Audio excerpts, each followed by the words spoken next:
Hello guys, and welcome back to my channel. I'm Sasha, and yes, we are continuing off in reading from the world's worst serial killers, and actually we are finishing out from the section of terrors of the past. So we will be reading about Jeanne Weber. This one's it's a little bit of a longer story, similar to the Butcher of Kingsbury Run, so please bear with me. There are no pictures. I don't think there's a couple of pictures in here, so I can at least show you that. But yeah, we're gonna go ahead and get into it, and let's read about what Jeanne Weber, and it's Jeanne because she is French. So let's see what crimes she was getting up to. All right. The neighborhood of Goutte d'Or, Drop of Gold, in Paris was described by novelist Émile Zola as the dark theater of sordid destinies. Now again, because this was in France, I am not really good at French speaking, so I apologize if I am slaughtering some of the street names and things of that nature. So again, do not come for me in the comments, because I am an English speaker. Okay. Wanted to say that as I continue to read throughout the book. Okay. Home to prostitutes and Apaches, bands of criminals, its reputation was not helped by serial child unaliver Jeanne Weber. Lovely. So she was unaliving children. Okay. Despite being dubbed the ogress of the Goutte d'Or by the press, she was repeatedly given the benefit of the doubt by credulous family members, employers, doctors, and lawyers, which allowed her to red rum and red rum again. She strangled at least 10 children, including 3 of her own, and maybe as many as 20. And you're telling me that people were giving her the benefit of the doubt? I guess we'll see why. Born Jeanne Marie Molinet in the Breton fishing village of Paimpol on the 2nd of October, 1874, she cared for her younger brothers and sisters until she left home. According to her father, a fisherman from Iceland, she was very gentle with them. He also said that she was a good child who never gave her parents any trouble.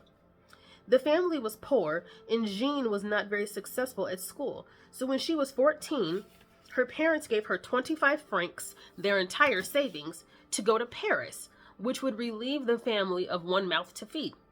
She took various jobs, including working as a nanny to the 5 children of an architect living in Avenue de Clichy. So maybe her name is Janine.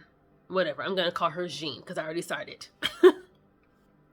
Deaths blamed on alcoholism. In La Chapelle, a district bordering the Goutte d'Or, she met her future husband, Jeanne Weber. Okay, his name is Jean. Lovely. Or maybe it's Jean. I think his name's going to be Jean. Jeanne Weber, a borderline alcoholic who worked as a timekeeper for a transport company. They married there on the 2nd of June, 1894. Her parents, now farmers in the Côtes du Nord, later Côtes d'Armor, did not attend the wedding. Jeanne was pregnant at the time, and their first child, Marcel Jean, was born 5 months later on the 4th of November. However, the baby passed away on the 20th of January, 1895, aged almost 3 months. This was ascribed to husband Jean's drinking, which was thought at the time to have an adverse effect on any offspring. Jeanne was soon drinking heavily too. A second son, Marcel Charles, was born on the 9th of January, 1898, and a daughter, Juliette, came into the world on the 3rd of January, 1900. Juliette died on the 22nd of January, 1901, the cause of death being given as pneumonia. Again, it was assumed that the children of alcoholics would have unhealthy children, though Jeanne nevertheless sought consolation in the bottle. So I feel like that was a cover, because they're telling her like, oh, it's because you and your husband be drinking, girl. And she's over here like, yeah. But she over here doing some malicious stuff. Ain't that something? Okay. Deadly babysitter. Their fortunes failing, the Webers then moved from La Chapelle to the Goutte d'Or, a downmarket area on the other side of the Northern Railroad tracks where Jeanne sought work in childcare. She was soon looking after the infant Lucy, daughter of widower Alphonse Alexander. The child fell ill while her father was out on Christmas Day, 1902, and she died soon after he returned at 4 p.m. Again, the cause of death was given as pneumonia. Then early in 1903, she went to work as a nanny for the Poyeta family, who ran a dairy in the nearby Clignacourt district. One day, she was found squeezing the lifeless body of 3-year-old Marcella Poyeta, and once again, the death was ascribed to pneumonia. Okay, I'm sorry. She was found squeezing the lifeless body, but yet it was chalked up as pneumonia. Okay. A few days later, Jeanne returned to the Poyeta household, but immediately Marcel's 4-year-old brother, Jacques, took fright and ran away. Jeanne Weber's family still lived in La Chapelle.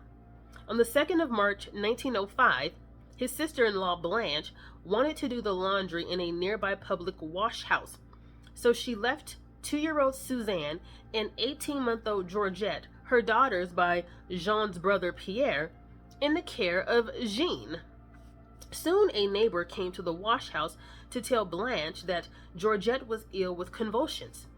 She rushed home to find the child lying red-faced on the bed and breathing with difficulty, while Jeanne had her hand on the infant's chest. However, when Blanche took hold of the child, she was soon smiling again. And nobody thought to punch Jeanne in the face? Maybe that's just me. I don't know. Maybe I would have just swung. I don't know. Tell me. Blanche then returned to finish the laundry, leaving the children in Jeanne's care once more. When she returned, Georgette was dead. Madame Pouche, a neighbor, pointed out black and blue marks around the child's neck, but perhaps out of family loyalty, Pierre Weber chose to ignore them. You know, fuck loyalty. I'm going to say it. Yeah, that's it. That's all. 9 days later, Jeanne was asked to look after Suzanne. When her parents returned, the child was deceased, and again, there were bruises around her neck. The doctor informed the police, but they took no action, and the 2-year-old was buried without further ado. What in the flubber? Like, this is like the craziest thing where this lady could have been caught day damn one.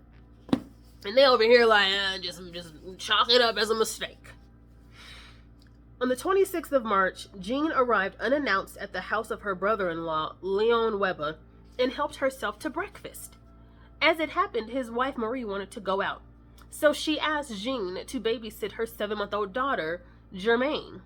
I think this is probably Germaine. Half an hour later, after Marie left the apartment, Germaine's grandmother, who lived downstairs, heard the child cry out. She went upstairs to find the infant red-faced and breathing heavily. When she took Germaine from Jeanne, the child soon calmed and began breathing normally. After the grandmother had returned to her flat, she heard Germaine cry out again. Quickly returning to Leon and Marie's apartment, she found the child choking. However, when Jeanne left, leaving the infant with her grandmother, she soon revived. But Jeanne returned the following day, and Germaine's parents blithely left the child in her care again. She was deceased when they returned, and the cause of death was given as diphtheria. You know, if I was this dumb at this point, just put me in jail along with Jeanne at this point, because this is literally stupidity at its finest. Okay. Like, seriously. Stupidity. Period. Point blank. Like, y'all literally the grandmother kept going back. The child breathing heavy, crying, and you're not putting 2 and 2 together. I guess her 2 plus 2 is not equaling 4. Her 2 plus 2 was equaling like 92. And we still confused how she got there. But I guess. Marks around victim's neck. 3 days later, on the 29th of March, while Germaine was being buried, Jeanne's son Marcel, now 7, died after suffering convulsions. Once more, the death was ascribed to diphtheria, but doctors could not explain the marks around his neck. In less than a month, 4 Weber children had died. In each case, they had been left alone with Jeanne Weber, and on every occasion she had been found holding the dead child in a state of evident excitement. But still, no one suspected that she might be to blame. She had been found holding the deceased child in a state of evident excitement. And none of y'all are like, yeah, it's this bitch right here. Like, oh my Lord. Stupidity be running deep sometimes. On the 5th of April, the wife of Charles Weber arrived from Charenton together with her 11-month-old son, Maurice. Jeanne had lunch with her and Blanche at Pierre's house, and afterwards, Jeanne sent her sisters-in-law out on errands, leaving her alone with Maurice. However, the child's mother returned prematurely to find Jeanine hugging the child to her, suffocating him. Wrestling him from her arms, Madame Charles Weber yelled, "You wretch! You have strangled my son!" Yes, I know. I was trying to be very, y'all like that? She rushed him to Bretonneau Hospital, where doctors revived him, and after a night of intensive care, Maurice recovered. A medical student then noticed the marks around his neck and concluded that an attempt had been made to strangle the child. At least someone fucking realized it. Acquitted of murder. Fun times. On the 8th of April, 1905, Charles Weber and his wife filed a complaint accusing Jeanne Weber of the attempted murder of their son Maurice. Pierre Weber followed them with a complaint about the suspicious deaths of his daughters, Suzanne and Georgette, also reporting his suspicions about the deaths of his niece and nephew, Juliette and Marcel Weber. Then Leon Weber and his wife made a complaint about the death of Germaine. The deaths of Lucy Alexander and Marcel Poyeta also featured in the investigation. Jeanne Weber was called in for questioning, but she denied everything and claimed to be the victim of slanderers and infamous rascals. She was pregnant at the time and miscarried while being held in St. Lazare Women's Prison. Leading forensic scientist Dr. Leon Thoinot was called in to examine Maurice and the exhumed bodies of the other Weber children, but he was unable to confirm that any of them had been strangled. Nevertheless, the rumor spread that Jeanne Weber was a child strangler and she was charged with redrum. Her 9-day trial began on the 29th of January 1906 at the Cour d'Assises de la Seine, I think that's Seine, is that Seine? Under Judge Bertulus, which was besieged by angry parents. Jeanne was defended by renowned lawyer Henry Robert and played the role of a grieving mother. The prosecution had an impressive array of witnesses who testified that the accused had been alone with each of the children when they passed away. It was also alleged that she had unalived her own son Marcel after the deaths of the other Weber children to divert suspicion.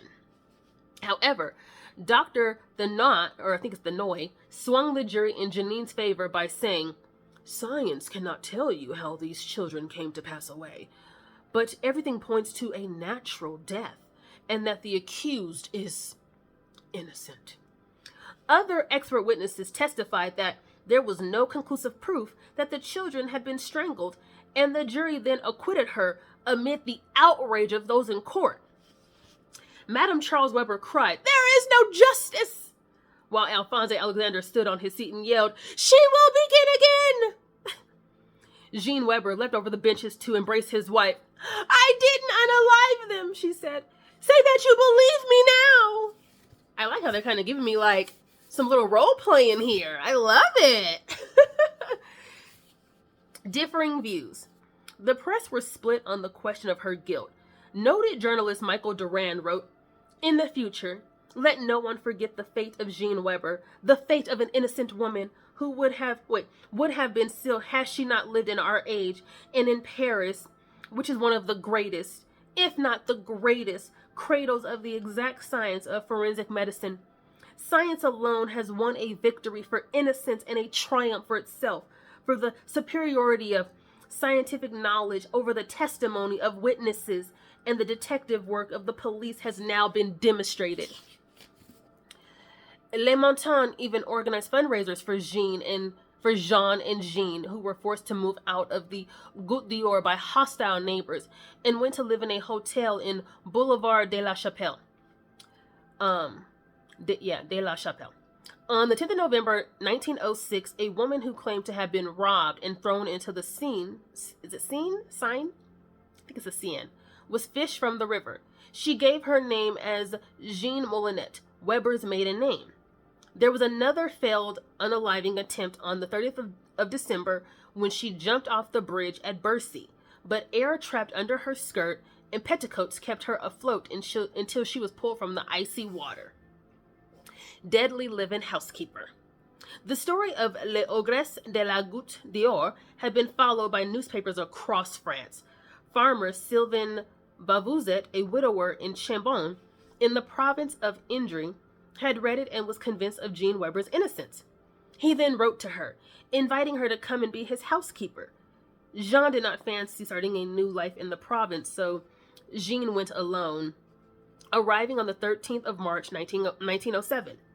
She took the name Jeanne Glaise and was introduced as the cousin of the late Madame Bavouzet, though she quickly became Bavouzet's mistress. Ooh la la.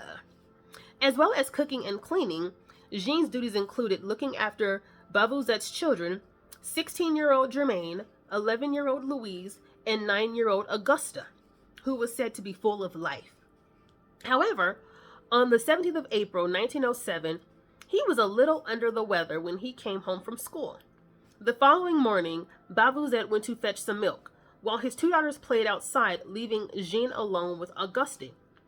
When Bavouzet returned, Auguste was deceased. And here's a photo, and it's showing like it's really like extreme because it's showing like the bodies of like children. It's like in a newspaper, so they're like making it all extra dramatic. And they're like, it was her. The local physician, Dr. Papazoglu, y'all, these names are, it's really got me like on my spelling and what the hell. He was called. He found the boy's body scrubbed and cleaned and in his best clothes, with the collar buttoned tightly up around his neck. Why did you do that? Dr. Papazoglu asked. He vomited. He was dirty, replied the housekeeper. Dr. Papazoglu then noticed the marks around Augusta's neck and refused to sign the death certificate. Instead, he went to the police, who assigned another doctor to the case. After examining the body, Dr. Charles Audiot then signed the certificate declaring that Augusta Bavouzet had died of convulsions. The child was buried without any further explanation. Like, why? The one doctor is like, yo, something wrong. They're like, fine, we'll get somebody else. You don't want to do your job? We'll find another doctor. And they did. Ain't that something? What a time for her ass to be alive, huh? Walks free once again. Germaine Bavouzet was resentful that Jeanne had taken the place of her dead mother in her father's bed, but her papa had sworn the two girls to secrecy. Nevertheless, Germaine confirmed that their new housekeeper was indeed Weber when she found cuttings about the trial in the housekeeper's bag, which contained photographs showing the ogress.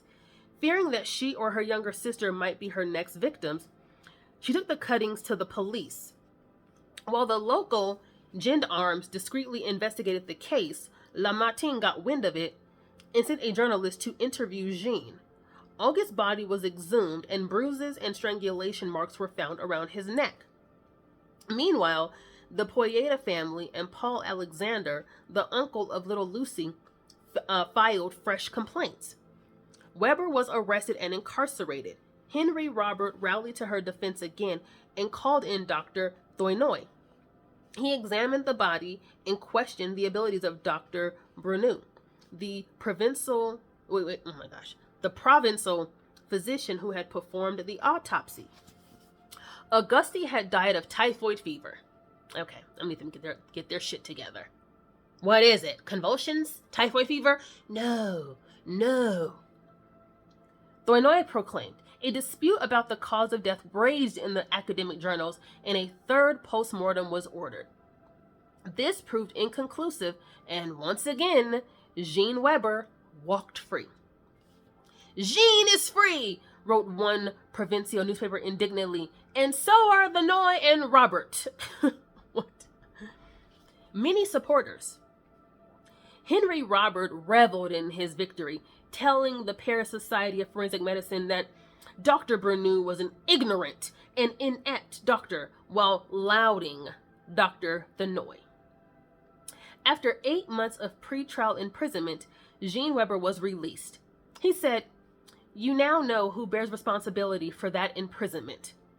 This damaged Dr. Bernoulli's career and standing. Ain't that some shit? The doctor was right the whole time, but his career was suffered. Despite the death of one more child in her charge, Weber still had many supporters.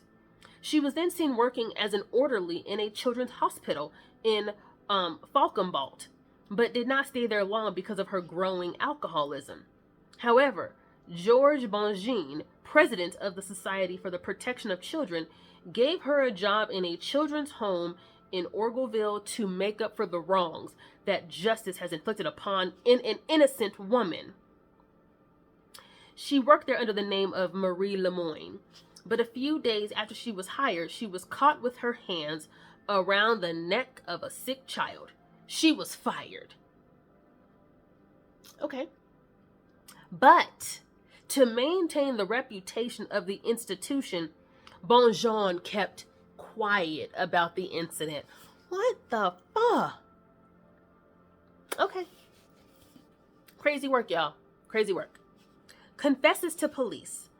On her return to Paris, Weber was arrested as a vagrant and confessed to the police, "I am the woman who unalived the children in the Goutte d'Or." However, when she was brought before the prefect of police, she denied it. So he sent her to the mental asylum in Nanterre, where she was found to be sane and then released. She repeated her confession in Alfredville and narrowly escaped being lynched by a mob. Once more, she admitted that she was a red rummer to the police, who rallied to her protection, dismissing her confession as drunken ravens. Wow. She then became the mistress of a man named Joly and lived with him in his lodgings near Toul. Then she turned to prostitution, servicing the railway workers in Bar-le-Duc. She moved to Commercy with one of them, Emile Boucherie, and he and one Jean Molinet took a room in an inn run by a family named Poroy, where Jean helped out by looking after the Poroy's 6-year-old son Marcel. Lovely. On the 8th of March, 1908, Weber told Madame Poroy that her common-law husband was a jealous brute who beat her when he came home drunk, and asked if he would let her 6-year-old son Marcel sleep with her. That way she would escape a beating. Caught red-handed. The bitch been caught numerous times. What are we talking about? In the night, another guest named Madame Curlet heard loud noises from Weber's room and went to alert the owners. When a knock on the door of Jean Molinet's door garnered no response, Monsieur Poroy opened it with a passkey to discover Weber straddling his son. There was a handkerchief around the boy's neck, and blood was flowing from his mouth. Poroy had to hit Weber 3 times in the face to get her to release her grip on the boy's throat, but Marcel was already deceased. Finally, we had to get this far. Jeanne was arrested but remained silent. A postmortem found that she had bitten off the boy's tongue and strangled him with a wet handkerchief. This time, there was no doubt that the child had been red-rummed, so there was nothing Henry Robert or Dr. Thenoy could do to save her. Declared insane. On the 25th of August, 1908, Jeanne Weber was declared insane and locked up in a hospital in Maryville, still protesting her innocence. The public fumed with indignation at the doctors who had allowed the child unaliver to escape justice, and roam free to unalive again. And meanwhile, Jeanne Weber filed for divorce. Jeanne Weber was transferred to an asylum at Fainesville in Moose. On the 22nd of April, 1909, a rumor spread through La Chapelle that the ogress had escaped. A woman who looked like her was surrounded by an angry mob, and Jeanne Weber had to be called to confirm that she was not his wife. Then in August, there was another panic. La Matin was showing no further interest in Jeanne Weber, but La Petite Journal sent a journalist to the asylum where he found her hospitalized and bedridden. However, in January 1910, she did escape, but she was only free for a few weeks. She was arrested on the 10th of February at Chantilly in the Moose, where she was trying to get a job on a farm in the village. Weber died on the 23rd of August, 1918, during a crisis of madness. A wail of horror came from her cell, and when doctors arrived, they found she had ripped out her throat with her own nails. You know, I just find this so amazing that this woman was able to inflict pain on all these children, like unalive all these children. And even when people saw something, they still rallied around her like, oh, she's innocent. She's innocent. She's probably so far one of the sickest out of the terrors of the past. You know, everybody else, it was like when there was a suspect, when they were being suspected, they were being watched. With Jeanne, it was, oh no, she's innocent. She's a little flower. Don't. So, yeah. That concludes the Terrors of the Past section. I do hope you enjoy this particular storyline, and we will get through the rest of this book. And yes, do not forget to like and comment and subscribe. I hope you enjoy it. If you do have any other questions, comments, if you want to know, maybe I'll give you a little sneak peek on who else we're going to be reading about, you can comment below, and maybe I'll give you a little sneaky peek of that. Anyways, I hope to see you on the next one, and have a good day. Bye!